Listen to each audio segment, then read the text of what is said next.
ചിരകാലം ഒരു മണ്ഡലത്തെ പ്രതിനിധീകരിക്കാനോ അതല്ലെങ്കിൽ അത്തരത്തിൽ കൂടുതൽ വർഷം പാർലമെന്ററി ജീവിതം നയിക്കാനോ ഇനിയുള്ള കോൺഗ്രസ് നേതാക്കൾക്ക് കഴിയില്ല എന്ന് വ്യക്തമാക്കുന്ന തരത്തിൽ അധികാരമോഹം എന്നത് പാർലമെന്ററി സംവിധാനം മാത്രമാണ് എന്ന് വിചാരിക്കുന്നവർക്ക് കടിഞ്ഞാണിടുന്ന സംവിധാനങ്ങൾ കൊണ്ടുവരികയാണ്.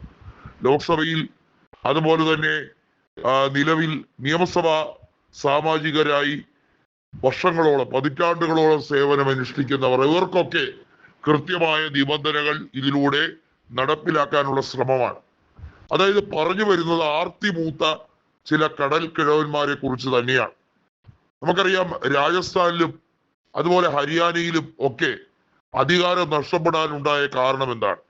ഹരിയാനയിൽ അധികാരം കിട്ടുമായിട്ടും അവിടെ കപ്പിനും ചുണ്ടിനും ഇടയിൽ നഷ്ടപ്പെട്ട സാഹചര്യവും രാജസ്ഥാനിലെ സാഹചര്യവും ഒക്കെ വിലയിരുത്തുമ്പോൾ കോൺഗ്രസ് നേതൃത്വത്തിന് ഒരു കാര്യം മനസ്സിലാകുന്നു: തുടരെ ജനങ്ങൾ പല നേതാക്കളെയും അവിടെ പ്രധാന സ്ഥാനങ്ങളിൽ പ്രതിഷ്ഠിക്കാൻ ആഗ്രഹിക്കുന്നില്ല.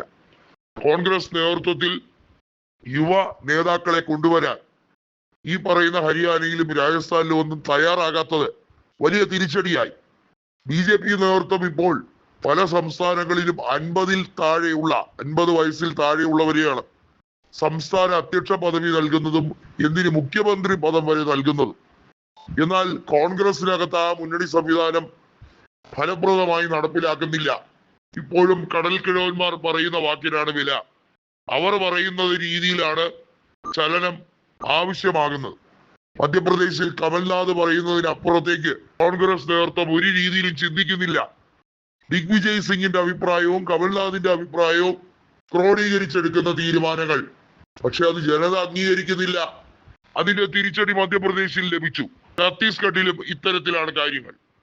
അതുപോലെ തന്നെയാണ് മറ്റ് പല സംസ്ഥാനങ്ങളിലെയും കാര്യങ്ങൾ.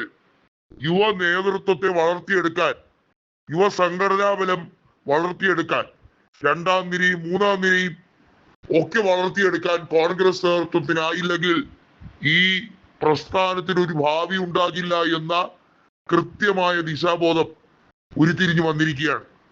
നമുക്കറിയാം രാജസ്ഥാനിൽ മുൻകാലങ്ങളിൽ ചിന്തൻ ശിബിർ നടന്നത് കോൺഗ്രസ് നേതൃത്വത്തെ ബൗദ്ധികമായി ഉണർത്തിയെടുക്കാൻ വേണ്ടിയുള്ള തീരുമാനങ്ങളുടെ ഒരു സാഹചര്യം വിലയിരുത്താനും അതുപോലെ ആ തീരുമാനങ്ങളുടെ ആ അഭിപ്രായങ്ങളുടെ ഒരു സംവേദനമാണ് അവിടെ ക്രോഡീകരിച്ചിരുന്നത്. അത്തരമൊരു തീരുമാനം മാത്രമല്ല, പ്രായോഗികമായ നടപ്പാക്കൽ കൂടി തുടരേണ്ടതായി ഉണ്ട് എന്ന് മുതിർന്ന നേതാക്കൾ അഭിപ്രായപ്പെട്ടിരിക്കുകയാണ്. ഇത് രാഹുൽ ഗാന്ധിയെയും അതുപോലെ ഖാർഗെയെയും പ്രധാനികളായ നേതാക്കളെയും ധരിപ്പിക്കുകയാണ്.